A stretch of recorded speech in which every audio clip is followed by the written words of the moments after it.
help it. The ones who can't do anything else, they're the ones that demand the compassion. And it's very hard, you know, and there's a compassion and understanding.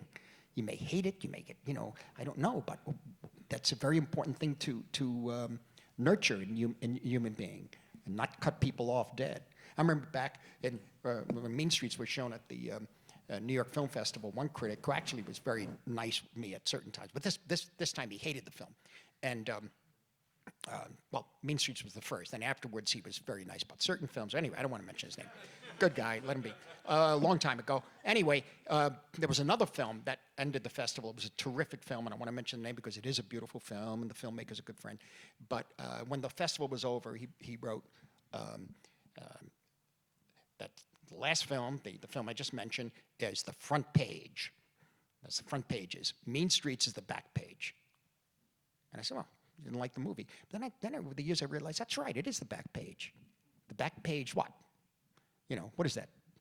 Human beings, it's still about, it's the back page, a guy shot in an alley, somebody caught and arrested and spends 20 years in life for something, in jail for something that, you know, 5 years later the law changes. Yeah, what about them? We're the back pages, you know? So that's what we've been doing. Last question, last question. Journalist number 1.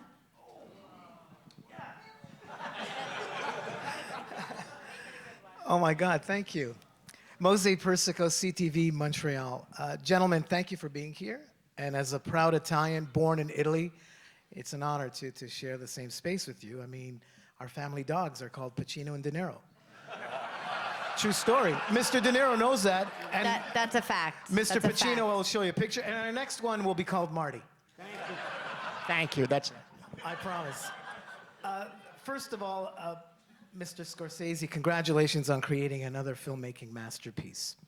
Mr. De Niro and Mr. Pacino, in addition to all of you being Academy Award-winning actors, you're also directors, Mr. De Niro and Mr. Pacino. I know that Mr. De Niro has continuously worked with Mr. Scorsese. It's his 9th collaboration. Mr. Pacino, it's your first collaboration. From a filmmaking point of view, did you acquire any directing techniques after working with this genius? Did you hear that? I did. Well, that's a really interesting question. I have, this is the second one today. I'm glad to say this. I've directed films in the sense that I was the director, the filmmaker of it, but I'm not a director, and I'm not a filmmaker. They are. And I say that with all, I'm not being, you know, it's just, I make films, like when I do it, it's a learning experience for me, and it's a sense of doing a home movie I have, you know, and and this is where I learn about, I learned about film by directing a film. I learned about editing and what it was by doing my own, like, how does someone, I have to say, I was fortunate to have done Looking for Richard. Yeah. I did that because I had some idea, but really why I did it, what was motivated me, was that I did Richard III several times, and when I did it in New York on Broadway, the reviewer said, Pacino has set back Shakespeare 50 years in America. And I said, oh, that can't be. I love Shakespeare. Oh, I love it. And I had done it in, you know, in Boston, and there's a whole reason why that thing didn't happen. And one of the reasons was it didn't have a concept in terms of, it's so interesting, you know, I could go on forever, and I'm going to do that. I'm going to go on forever. But when we did it at the Loeb Theater, it didn't work at all. I was a young guy, but I was famous already. But I had done Richard III because I knew I had done it at the Actors Studio and had a feeling for it. I just wanted to do it, and I wanted to learn. I always pretty much want to learn. And working with these guys, I learned a lot. That's sort of what I leave that's probably why I continue to do it. But I did it, and I did it at the Loeb. This is interesting. And the set was, yeah, because I'll tell you something about Irishman and what they did in Irishman about a set. You've seen it, so I can talk to you about it. But I did it at the Loeb in Cambridge.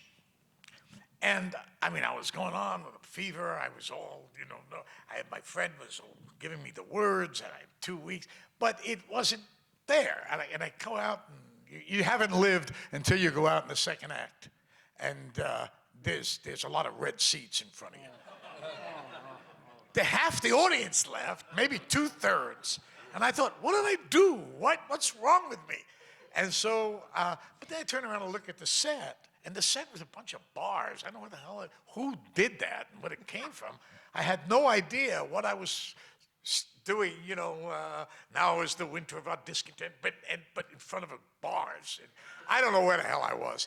So they threw me out of Boston. They threw me out of Cambridge. But as I was leaving, my great friend and mentor, Charlie Lawton, said to me, Al, I don't know, I think I see something there.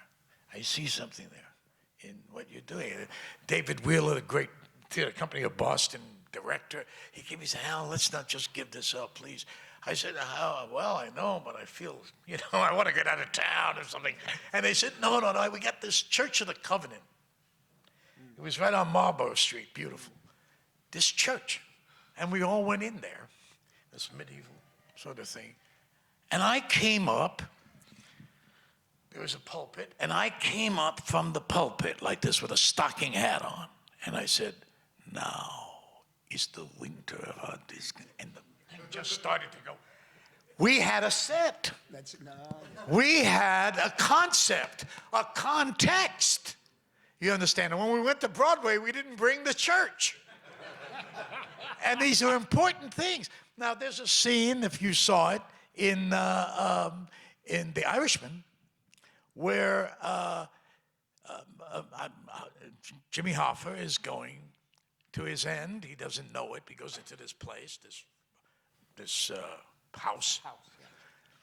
And I walked in on the first day on the set of this particular scene. I walked into the house, and I see this house. Nothing you could really overtly recognize, but I knew that this house was deadly. Just the way they had put it together.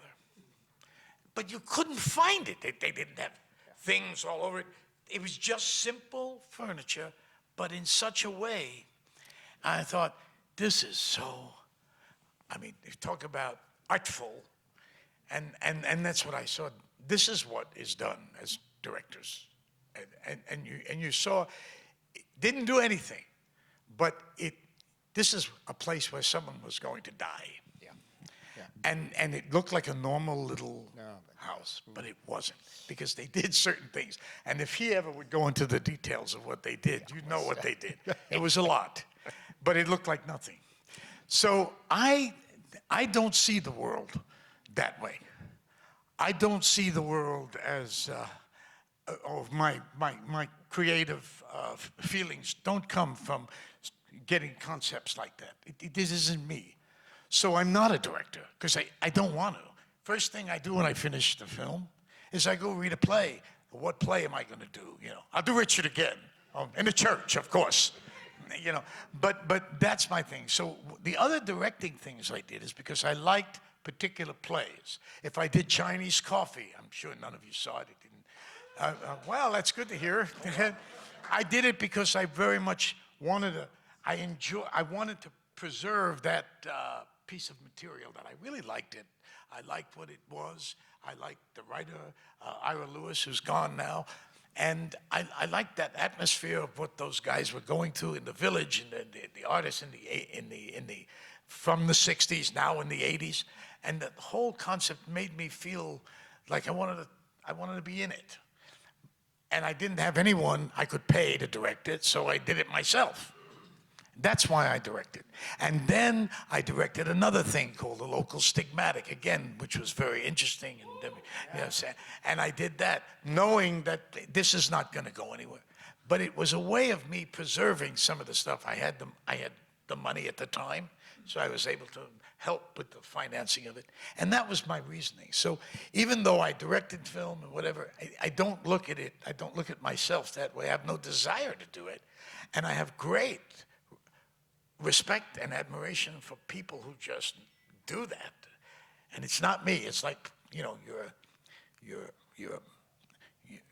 I like football, but I won't play it. So, Bob? Thank you, gentlemen. Okay, well, I guess we ran out.